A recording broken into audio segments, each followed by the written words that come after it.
All right, here's a wild thought for you. Right now, as you're sitting there, your entire body is electric. I mean it. Every single one of your cells is holding a tiny electrical charge, basically turning your nervous system into this incredible biological power grid. So let's dive in and figure out how your body creates this charge, something we call the resting potential. So let's kick things off with a question. What do you, yeah, you, right now, have in common with, say, the battery in your phone? It sounds a little weird, I know, but the answer is actually way more direct than you might think. See, both of you store potential energy as an electrical charge. And the answer is right here in this one little number, negative 70 millivolts. That is the actual electrical charge across the wall of a single one of your neurons when it's just hanging out, at rest. Every thought you have, every move you make, it all starts with this tiny stored charge. So where on earth does it come from?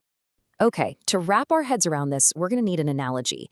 Let's imagine a single neuron is like the hottest, most exclusive VIP nightclub in town. The whole story of this resting potential is basically about who the club lets in, who it kicks out, and who's stuck waiting outside in line. And it's all a story about two very important guests, or ions. You know how every good club has walls and a velvet rope to keep things exclusive? Well, our neuron is no different. Its wall is the cell membrane, and it's this super important barrier that separates the perfectly controlled party on the inside from the chaotic world on the outside. And trust me, maintaining that separation is the whole game. Now, this is where it gets really interesting, because this is like we're peeking at the club's guest list. Just look at these numbers. Inside the neuron, it is packed with potassium ions. That's K+. But on the outside, it's absolutely swarming with sodium ions, or Na+. This imbalance isn't an accident. It's totally deliberate, and it is absolutely essential. So let's put that back in our club terms, just to make it simple. Inside the club, you've got all the VIPs. That's our potassium. And outside, there's this massive line of people just dying to get in. That's all the sodium. The club's entire job is to keep the VIPs happy inside and keep that crowd outside. The big question is, how does it pull that off?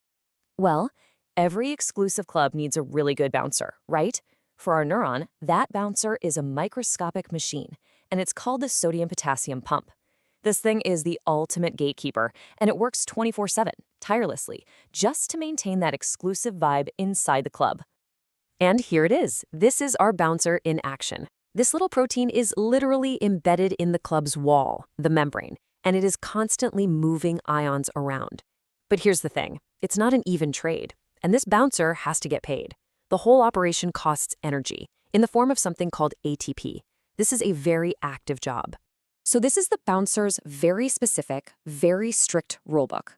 For every single transaction, it grabs 3 sodium ions from inside, the party crashers, and physically throws them out of the club. Then it finds 2 of our potassium VIPs who might have wandered outside and pulls them back in.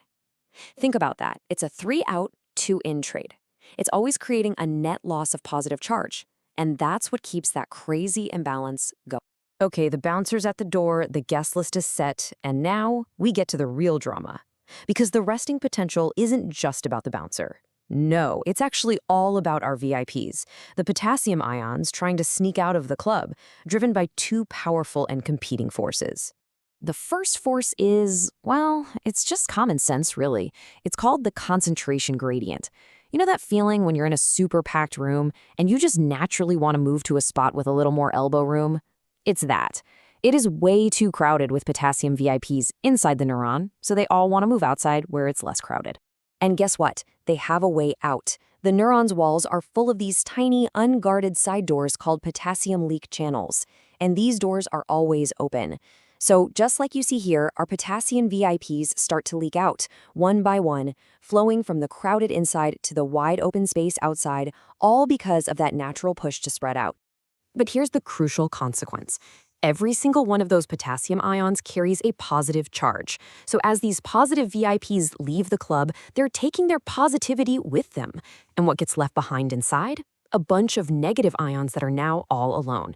So slowly but surely, the inside of the club starts to become more and more negative. And that creates our second force, the electrical gradient. It's physics 101, right? Opposites attract. As the inside of the neuron gets more negative, it starts acting like a magnet.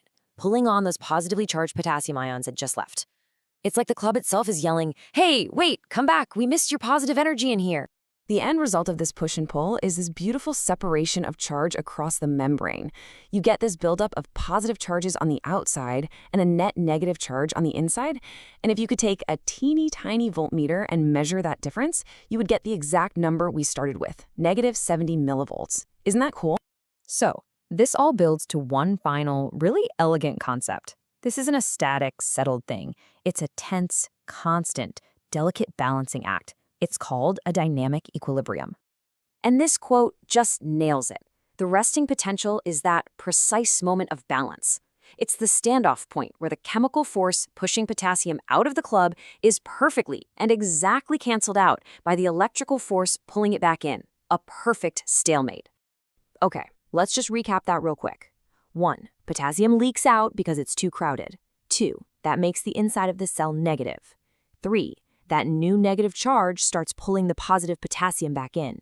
And 4, all the while, our bouncer, the pump, is working in the background to maintain the original imbalance. The result, a perfect equilibrium right at that magic number, -70 millivolts. So why does any of this matter? What's the point? It's because resting potential is a terrible name for it. The neuron isn't resting at all. It's in a state of incredible potential energy. It's like a coiled spring or a drawn bowstring. It is charged up, it is primed, and it is just waiting for a signal to release all that stored energy. This entire intricate system exists just to hold the neuron in this perfect state of readiness. So that brings us to the final, obvious question. If the resting potential is this perfect, tense balance, what does it take to finally disrupt it? What's the signal that pushes that neuron over the edge and makes it fire? Well, that is a story for our next explainer.